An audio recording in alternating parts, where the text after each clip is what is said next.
Welcome back to All This Math. This is Professor Parker, and for this next lesson, we're going to talk about how to draw a dot plot. All right. So, what dot plots do is it enables you to get a visual of information, right? Because numbers are kind of abstract, right? So let's imagine there's a classroom, and some of the students, a handful of the students, they volunteer information about what shoe size they wear, right? Teacher asks, he or she does a little survey. Ask the students, what shoe size you wear. Somebody says 5, somebody says 8, somebody says size 7. Nobody wears half sizes somehow. Somebody says 10, another person says 8, somebody says 6, another person says 8, another person says 7, another person says 7, another person says 5, and somebody says 11, right? So this is the data we have, right? So instead of just having it written like this with just a bunch of numbers, we put it on a graph called a dot plot. So what we do is, on the x-axis or our horizontal axis, we have the shoe sizes. Actually, I should have wrote that. I should have wrote shoe sizes. Yeah. So underneath for these actual numbers which represent the sizes, I should have wrote the label shoe sizes. Like over here, I have the word frequency written, because vertically you're going to be able to see in the form of dots how many people actually wear each shoe size. So check this out.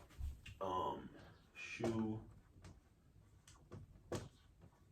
sizes. So yeah, we got shoe sizes down here, frequency up here.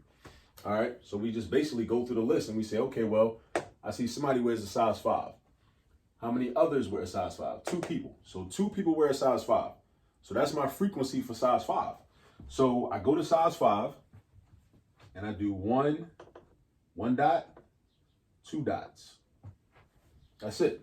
So that's my dot plot for size 5. Then I go to size 8, because that's the next size that comes. And I see 1, 2, 3. 3 people wear size 8. So I go 1 above size 8. I go 1, 2, 3 for size 8. 3 dots. All right.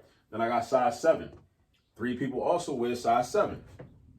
So I go 1, 2, 3 for size 7. All right. Then next size I see is size 10. Only one person wears size 10. So I put in 1 dot above size 10. So as you see, each dot corresponds to how many people wear that shoe size, at least out of the people that were surveyed in this particular classroom and in this scenario. All right. So then, 8 we already did. 6, we didn't do 6 yet. So one person wears a size 6. So I put 1 dot above size 6. Then 8 we dealt with, 7 we dealt with, 5 we dealt with 5, and 11, last but not least, 11. So size 11, one person wears 11, and now we have all of our data. So what this helps us do, right, is instead of just having these shoe sizes listed out like this, now I have a visual and I can kind of see and compare, like, okay, so I see whichever size has the most dots, that's the most popular shoe size among these people that were surveyed, right? So I see dots, right? So I see 3 dots, I see 3 dots. That's the max. I see 1 dot, I see 2 dots, I see 1 dot, 1 dot. So it kind of lets me know, like, okay, size 7 and size 8 are pretty popular among this group. And it's a way for you to visualize information, right, in an organized way on this graph, which we call a dot plot, right? We just plot information in the form of dots to let us know how many people or how many pieces of data are assigned to that shoe size and that value. Okay, so that's pretty much it for dot plots. But what I would suggest is, go ask your teacher for homework or do some homework on dot plots if you have some, and get practice drawing up your own dot plots, and also get practice interpreting dot plots that are given to you, so you'll gain better understanding of how to use this information.